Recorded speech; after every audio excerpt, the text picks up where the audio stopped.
로마서 6장 1절부터 11절, 신약성경 246페이지 정도에 있습니다. 우리 찾으셨으면 우리 다 같이 한 목소리로 읽겠습니다. 그런즉 시작. 그런즉 우리가 무슨 말을 하리요? 은혜를 더하게 하려고 죄에 거하겠느냐? 그럴 수 없느니라. 죄에 대하여 죽은 우리가 어찌 그 가운데 더 살리요? 무릇 그리스도 예수와 합하여 세례를 받은 우리는 그의 죽으심과 합하여 세례를 받은 줄을 알지 못하느냐?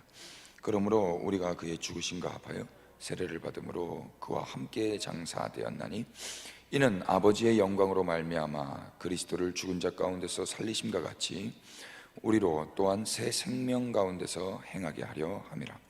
만일 우리가 그의 죽으심과 같은 모양으로 연합한 자가 되었으면 또한 그의 부활과 같은 모양으로 연합한 자도 되리라.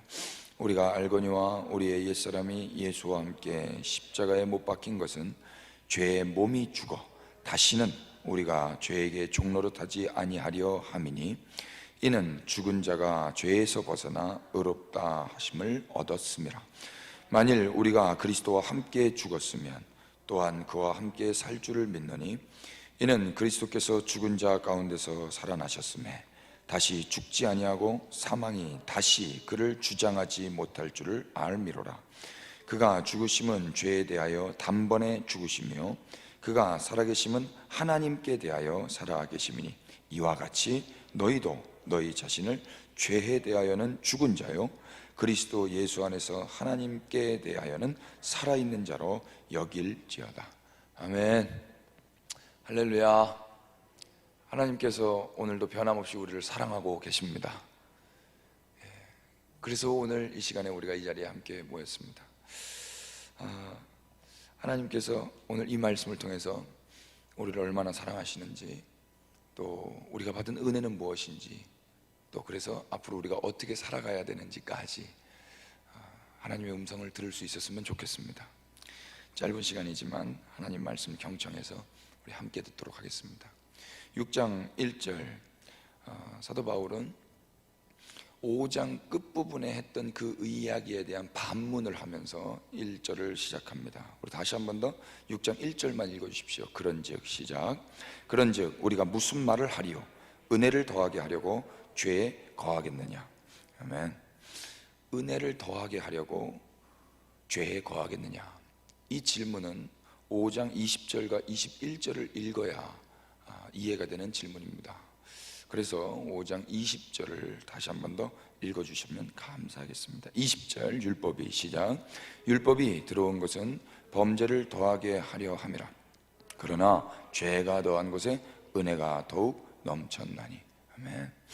죄가 더한 곳에 은혜가 넘쳤답니다.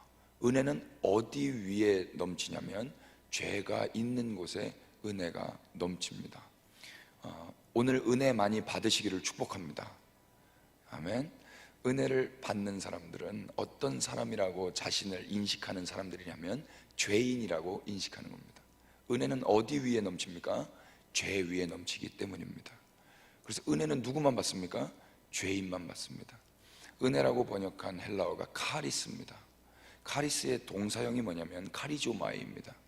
이 뜻이 뭔고 하니 용서하다라는 뜻입니다. 그래서 은혜를 우리가 추상적으로 생각하기 쉬운데 구체적으로 우리가 이야기한다면 은혜는 용서받음이라고 표현할 수 있을 것입니다.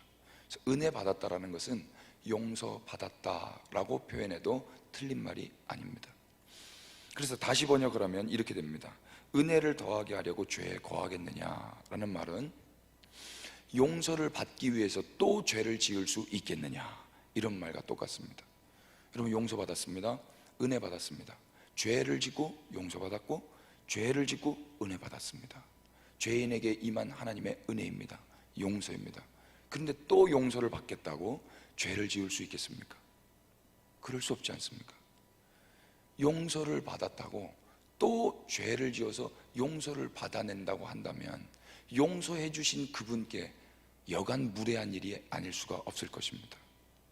여러분, 하나님께, 예수 그리스도께 우리가 은혜 받았고 용서 받았다고 믿으시면 아멘 하십시다. 예. 그런데 또 용서를 받기 위해서, 또 은혜를 받기 위해서 죄를 짓는다면 그게 얼마나 어리석은 일이겠습니까? 사도 바울이 그 이야기를 하는 것입니다. 은혜 받은 백성들이요, 용서받은 백성들이요, 은혜 받았다고 이제 막 살 수가 없습니다. 은혜 받았다고 이제 죄 팡팡 지으면서 살아갈 수가 없습니다. 그것은 은혜를 베풀어 주신, 용서해 주신 그분께 대한 예의가 아닙니다. 바른 사고를 갖고 있는 온전한 사람이라면 그렇게 할 수가 없습니다. 그래서 6장 2절이 이렇게 시작하는 것입니다. 다 같이 6장 2절 한번 읽어주십시오. 시작. 그럴 수 없느니라. 죄에 대하여 죽은 우리가 어찌 그 가운데 더 살리요. 아멘. 그럴 수 있답니까, 없답니까? 그럴 수 없답니다. 이유는 뭐라고 이야기합니까? 죄에 대하여 죽은 우리가 어찌 그 가운데 더 살리요. 죄에 대하여 죽으라는 명령이 아닙니다. 죄에 대하여 죽기까지 싸우라는 명령이 아닙니다. 명령이 아니라 이것은 사실을 선포하는 것입니다. 여러분, 복음은 사실입니다. 명령을 지키라고 말하는 것이 아니라 이 사실을 믿으라고 성경이 선포하고 있는 것입니다. 우리는 죄에 대하여 죽은 자들입니다. 죄에 대하여 죽은 자. 여기에 아멘 하셔야 됩니다. 네, 아멘. 근데 내 현실을 보면 죄에 대하여 죽지 않은 자 같지 않으십니까? 내가 죄를 짓고 있는 내 현실을 보면서. 그런데요, 내 현실에 반응하는 것이 아니라 진리에 반응하는 것입니다. 여러분, 우리는 어머니 뱃속에서 태어났습니다. 그때 우리는 어머니 뱃속에 태어날 때 그것을 기억하지 못합니다. 분명히 일어난 일이지만 우리는 그것을 기억하지도 못하고 우리는 그 가운데 그것을 바라보지도 사실은 못했습니다. 그러나 그 일은 이미 일어난 일입니다. 죄에 대하여 죽었다는 것은 이미 일어난 사건입니다. 내가 그게 기억나지 않고 그것을 바라보지 못했다 하더라도 이미 예수님 십자가 안에서 이것은 다 이루어진 사건입니다. 이 사실에 반응하는 것이 복음에 반응하는 자들입니다. 내 삶을 보니까 여전히 죄를 짓고 있고, 내 현실을 보니까 오늘도 죄를 지을 것만 같고, 그래서 죄를 또 짓는 나를 보면서 죄에 대하여 죽었다라는 이 말을 믿지 못하고 죄에 대하여 죽지 않은 것 같은 내 자신에게 반응한다면 그것은 복음을 믿지 못하게 하는 원수의 괴계에 속는 것입니다. 속는 것. 컨디션과 포지션이 있습니다. 컨디션, 우리의 컨디션은 죄를 짓습니다. 우리의 상태는 죄를 지을 수 있습니다. 그러나 우리의 포지션은 여전히 주님 안에 있습니다. 아멘이 되십니까? 우리의 컨디션 때문에 우리의 포지션을 의심하지 마시기를 축복합니다. 우리 어머니가 저를 낳으셨습니다. 그래서 제 위치는 어머니 품 안에 있었습니다.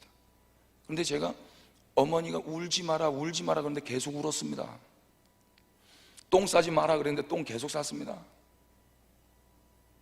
제 컨디션은 좋지 않았습니다. 그럼에도 불구하고 저는 저희 어머니 품 안에서 계속 자라왔습니다. 그래서 지금은 저희 어머니보다 더 장성한 자가 되었습니다. 여러분, 우리는 십자가에서 이미 거듭 태어났습니다. 예수님께서 다 이루셨습니다. 그래서 아버지가 달라졌습니다. 과거에는 본질상 진노의 자녀로 마귀의 자녀였습니다. 그러나 예수님께 그 물과 피를 쏟으신 그 은혜를 받아 우리의 아버지가 달라졌습니다. 그래서 하나님을 아바 아버지라 부를 수 있게 되었습니다. 그분에게서 다시 태어나서 우리는 자라나고 있습니다. 다시 태어났기 때문에 서투르고 넘어지고 실수하고 연약한 것은 당연한 것입니다. 그러나 제가 어머니의 사랑과 아버지의 사랑과 그 어른들의 사랑 안에 지금까지 장성했던 것처럼 이제 그렇게 거듭 태어난 그리스도인들은 교회의 사랑을 받으며 하나님 아버지의 변함없으신 그 사랑을 받으며 그 진리의 말씀 가운데 계속 자라나게 될 것입니다. 상태가 비록 좋지 않다 하더라도 어떤 날은 좋고 어떤 날은 좋지 않을 수도 있지만 그런 모든 과정들을 통하여서 우리는 자라나게 되는 것입니다. 그래서 우리의 컨디션 때문에 우리의 포지션을 오해하지 마시고 의심하지 마시고 예수 그리스도께서 십자가에서 이루신 죄에 대하여 단번에 죽으신 그 사건이 이미 일어난 사건임을 믿으시면서 그렇게 하신 주님만 바라보시며 믿음 가운데 살아가시기를 예수 그리스도의 이름으로 축복합니다. 아멘. 그러면서 우리는 연약하기 때문에 또 죄를 지을 수밖에 없죠. 그러나 그 죄는 우리가 의지적으로 지으려고 해서 지은 죄가 아니에요. 그럴 수가 없어요. 사도 바울이 이야기하는 것처럼. 시간 관계상 이 예를 드릴까 말까 하다가 해야 될 것 같습니다. 저희 집 아들이 이제 장성에서 아르바이트를 한다고 요 앞에 스타벅스에서 아르바이트를 합니다. 아르바이트 첫날부터 그 점장님에게 오더를 받았습니다. 출근은 원래 9시까지인데 8시까지 1시간 전에 일찍 출근을 하라고 그렇게 명령을 받았어요. 그리고 출근해서 아침에 유리부터 닦고, 그 다음에 대걸레질은 원래 하루에 3번은 해야 된다. 그리고 코로나 때문에 에어컨 청소도 하루에 2번씩은 해야 된다. 그리고 고객들에게 문자 메시지를 보내서 오늘의 메뉴가 뭔지 다 알려줘야 된다. 그리고 고객들이 들어왔을 때는 너의 기분과 상관없이 빵긋빵긋 웃으면서 허리를 굽혀서 인사해야 된다. 뭐 등등 이 외에도 수많은 해야 될 일들을 리스트를 적어서 주었습니다. 근데 우리 아들이 이 리스트를 다 못 지켰어요. 지킬 때도 있었지만 그렇게 되지 않을 때도 있었습니다. 그러다 보니까 점장님이 오시면 항상 긴장하고 눈치를 보는 거예요. 잘 했을 때는 점장님이 오시는 게 좋은데 잘 못했을 때는 점장님이 오시는 게 막 두려운 거예요. 그래서 눈치 보면서 피해 다니는 거예요.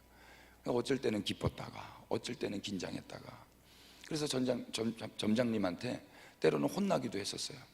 그런데 그러면서 이게 며칠을 살다가 어느 날은 점장님이 시킨 거를 하나도 못했어요.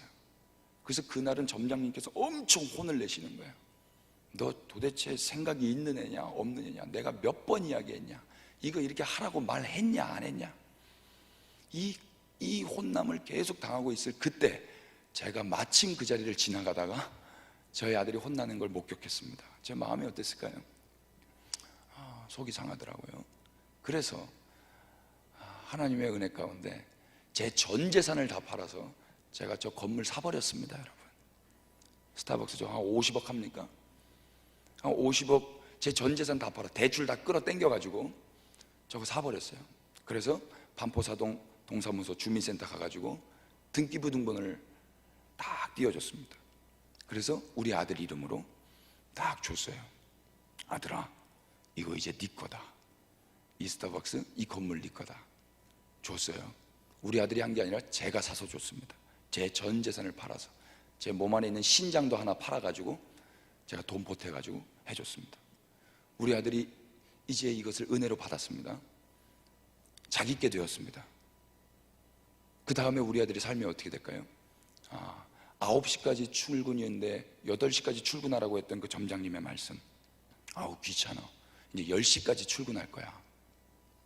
청소하는 거 에어컨 청소 하루에 2번 하라고 그랬는데 아우 귀찮아, 일주일에 1번만 할 거야. 고객들이 오면은 빵긋빵긋 웃으면서 인사하라고 그랬는데 이제 내 건물 됐으니까 그렇게 하지 않을 거야. 그냥 내 기분 나쁠 때는 그냥 인사도 안 하고 기분 좋을 때는 인사하고. 이렇게 할 수 있을까요? 아마 그렇게 못할걸요. 오히려 하루에 2번 청소하라고 했던 거 하루에 3번, 4번도 더 청소하고요. 1시간 전에 출근하라고 했던 거 어쩌면 2시간 전에 출근할 수도 있을 것입니다. 왜 그렇습니까? 자신의 것이 되었기 때문입니다. 내 것이 되었기 때문에.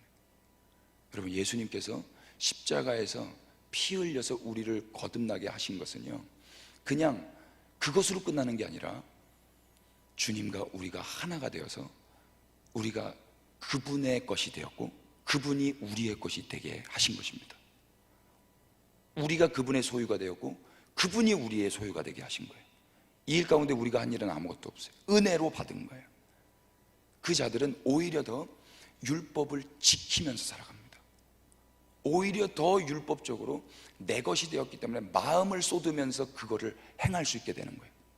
그래서 사람이 연약하여 할 수 없는 그것을 하나님이 행하시는 것입니다. 육신으로는 연약하여서 할 수 없어요. 그건 나의 것이 아니었거든요. 저희 집사람이 차를 타고 가는데 그런 이야기를 하더라고요. 카페에 사장님이 계신 카페와 알바가 있는 카페는 매출이 다르다고. 그래서 제가 그런 이야기 했습니다. 그거 복음과 율법인데. 무슨 말인지 우리 집사람이 이해를 못해서 제가 우리 집 아들 이야기를 그때 해준 것입니다. 복음은 무엇입니까? 주님이 피 흘려서 이걸 사서 우리에게 주신 거예요. 그래서 그것이 나의 것이 된 거예요. 그래서 과거의 율법을 알바했을 때는 하지 못했던 것들이 이제는 내가 사장이 된 다음부터는, 내 것이 된 다음부터는 마음을 쏟으면서 할 수 있게 된 거예요. 여러분, 예수님께서 우리 안에 살아계십니다. 우리가 예수님과 함께 연합한 자가 되었습니다. 우리가 사장이 되었습니다. 우리가 돈 많이 벌어서 사장된 게 아니고 우리는 그냥 율법에게 맨날 욕먹고 살던 사람들이었어요. 잘할 때는 기뻐서 율법 다 지켰습니다. 그러다가도 율법 못 지켰을 때는 눈치 보면서 살살 피해 댕겼습니다. 그런데 이제는 그렇지 않습니다. 이제 내 것이 되어버렸습니다. 그래서 오히려 율법을 찾아댕깁니다. 우리 아들은요, 점장님을 이제 찾아댕길 거예요. 점장님, 이거 청소 어떻게 하면 더 깨끗하게 해요? 어떻게 하면 고객들한테 더 잘할 수 있어요? 점장님을 찾아댕기면서 물을 것입니다. 이제 두려워하지 않습니다. 율법이 죄를 깨닫게 한다고 해서 율법을 피해 댕기지 않습니다. 오히려 율법을 찾아다니면서 하나씩 질문할 것입니다. 오히려 더 감사히 여기실 것입니다. 내 것이 되었기 때문에. 여러분, 이 은혜 가운데 사시기를 축복합니다. 주님이 행하신 일을 그래서 마음껏 찬양하시기를 축복합니다. 말씀을 좀 보시죠. 죄에 대하여 죽은 우리가, 죄에 대하여 죽은 우리, 이미 우리는 죄에 대하여 죽었습니까? 살아있습니까? 죽었어요. 죄에 대하여 죽었기 때문에 이제 우리는 두려움이 없는 것입니다. 5절부터 7절까지와 8절부터 11절까지는 같은 내용을 반복하고 있는 것입니다. 6절 보십시오. 우리가 알거니와 우리의 옛사람이 예수와 함께 십자가에 못 박힌 것은, 왜 십자가에 못 박혔는가? 죄의 몸이 죽어서 다시는 우리가 죄에게 종노릇하지 아니하려 함이니. 왜 예수님 십자가에서 우리와 함께 죄가 되어 돌아가셨는가? 우리의 옛사람이 왜 죽었는가? 뭐라고 이야기하십니까? 다시는 죄에게 종노릇하지 않게 하시기 위함입니다. 아들아, 너가 다시는 눈치 보면서 살지 말아라. 다시는 죄의 종이 되어 살지 말아라. 사망이 왕노릇하는 데에 살지 말고 생명이 왕노릇하며 네가 사장답게 살아라 하기 위해서 우리를 십자가에서 연합하여 죄와 함께 죽이신 것입니다. 그것을 4장 끝에는 이렇게 이야기합니다. 4절 끝부분을 읽어주십시오. 그러므로부터 우리 다시 한번 읽겠습니다. 그러므로 시작. 그러므로 우리가 그의 죽으심과 합하여 세례를 받음으로 그와 함께 장사되었나니 이는 아버지의 영광으로 말미암아 그리스도를 죽은 자 가운데서 살리신 것 같이 우리로 또한 새 생명 가운데서 행하게 하려 함이라. 이유가 무엇이라고 이야기합니까? 새 생명 가운데서 행하게 하시려고. 이제는 옛 생명은 죽었습니다. 죄와 함께 죽고 새 생명, 예수 그리스도와 함께 부활하여 연합된 새로운 생명으로 살아가게 하시기 위해서. 그 삶이 구체적으로 어떤 삶이냐? 다시는 죄의 몸이 죽어서 죄에게 종노릇하지 않게 하시기 위한 삶입니다. 여러분, 죄의 종이 아닙니다. 우리는 이제 예수 그리스도의 종이 되었습니다. 그래서 예수 그리스도와 하나가 되어서, 한 몸이 되어서, 우리가 사장이 되어서 그 기업을 경영해 나가는 거예요. 이제 눈치 보지 마시기를 바랍니다. 주님만 바라보시기를 축복합니다. 그래서 8절부터 11절도 똑같은 이야기를 하고 있는 것입니다. 8절 보십시오. 8절 다 같이 만일 시작. 만일 우리가 그리스도와 함께 죽었으면 또한 그와 함께 살 줄을 믿노니. 9절 이는 그리스도께서 죽은 자 가운데서 살아나셨음에 다시 죽지 아니하고 사망이 다시 그를 주장하지 못할 줄을 알미로다. 아멘. 다시 사망이 우리를 주장할 수가 없습니다. 다시 죽음이 우리를 주장할 수 없습니다. 죄가 우리를 주장할 수가 없습니다. 왜 그렇습니까? 죄와 함께 죽었기 때문입니다. 죄가 죽었어요. 죽으면 고소했던 거, 수사하던 거 어떻게 되던가요? 노무현 대통령 돌아가셨을 때 수사 종료입니다. 죽으면 수사 종료예요. 율법이 우리의 연약함, 그 죄 죄를 깨닫게 하면서 우리를 막 쫓아왔습니다. 그런데 우리가 죽어버렸어요. 그러니까 수사할 수가 없어요. 종료된 거예요. 고소하던 자들이, 고발하던 자들이, 기소하던 자들이 끝. 그래서 우리가 죽은 것이, 옛사람이 죽은 것이 은혜인 것입니다. 할렐루야. 그래서 다시는 그 죄에게 종노릇하며 살 수가 없는 것입니다. 10절 보십시오. 그가, 시작. 그가 죽으심은 죄에 대하여 단번에 죽으시며 그가 살아계심은 하나님께 대하여 살아계심이니. 예수님께서 죽으심은 어디에 대하여 죽으심이라고 이야기하십니까? 죄에 대하여 단번에 죽으셨어요. 그러나 다시 살아나심은 누구에게 대하여 살아계심이라고 이야기하십니까? 하나님께 대하여. 예수님은 죄에 대하여는 죽고 이제 하나님께 대하여 살아계십니다. 이와 같이 동일하게 연합된 신자들, 연합된 교회들, 그리스도인들도 똑같습니다. 11절 보십시오. 다 같이 시작. 이와 같이 너희도 너희 자신을 죄에 대하여는 죽은 자요 그리스도 예수 안에서 하나님께 대하여는 살아있는 자로 여길지어다. 아멘. 죄에 대하여 죽었습니다. 그래서 정죄할 수 있습니까? 없습니까? 없어요. 그래서 그리스도 예수 안에 있는 자에게는 결코 정죄함이 있답니까? 없답니까? 없는 것입니다. 그러나 하나님께 대하여는 살아있습니다. 그래서요, 하나님께는 책망을 받습니다. 정죄와 책망은 다른 이야기예요. 정죄는 무엇입니까? 너 잘못했어. 그러니까 저리 가. 죽이려고 하는 것입니다. 책망은요, 너 잘못했어. 그러니까 이리 와. 아버지는요, 정죄할까요? 책망할까요? 책망하십니다. 우리가 죄에 대하여는 죽었기 때문에 이제 정죄함은 없습니다. 연약하여 죄를 짓습니다. 그러나 정죄함은 없습니다. 죄에 대하여 죽었습니다. 그러나 우리가 하나님께 대하여 다시 살아났습니다. 하나님 앞에서 우리가 살아갑니다. 그래서 하나님의 기준에 합당한 삶을 살아가기 때문에 또 연약할 수 있고 넘어질 수 있습니다. 근데 그때 하나님은 정죄하시는 게 아니라 책망하십니다. 그 책망은 죽이는 겁니까? 살리는 겁니까? 살리는 거예요. 똑같이 너 잘못했어. 그런데 정죄는 그러니까 저리 가. 죽이는 겁니다. 버리는 겁니다. 그러나 책망은 너 잘못했어. 그러니까 이리 와. 나한테 더 배워야 돼. 내 사랑을 더 받아야 돼. 여러분, 연약해서 넘어졌을 때 정죄감 가운데 빠져 계시 마시고 하나님의 사랑, 그 채찍질, 징계하심, 그 책망을 받으시기를 축복합니다. 그러면 우리는 더 자라나는 거예요. 마귀가 속여요. 정죄인 줄 알고. 아니요, 하나님 정죄하지 아니하시고 우리를 책망하시면서 자라나게 하십니다. 말씀 한 구절만 읽고 마치죠. 히브리서 12장입니다 신약성경 히브리서 12장 5절부터 8절. 찾으실 수 있는 분들은 함께 읽겠습니다. 또 시작. 또 아들들에게 권하는 것 같이 너에게 권면하신 말씀도 잊었도다. 일렀으되 내 아들아, 주의 징계하심을 경히 여기지 말며 그에게 꾸지람을 받을 때에 낙심하지 말라. 주께서 그 사랑하시는 자를 징계하시고 그가 받아들이는 아들마다 채찍질 하심이라 하였으니 너희가 참음은 징계를 받기 위함이라. 하나님이 아들과 같이 너희를 대우하시나니 어찌 아버지가 징계하지 않는 아들이 있으리요.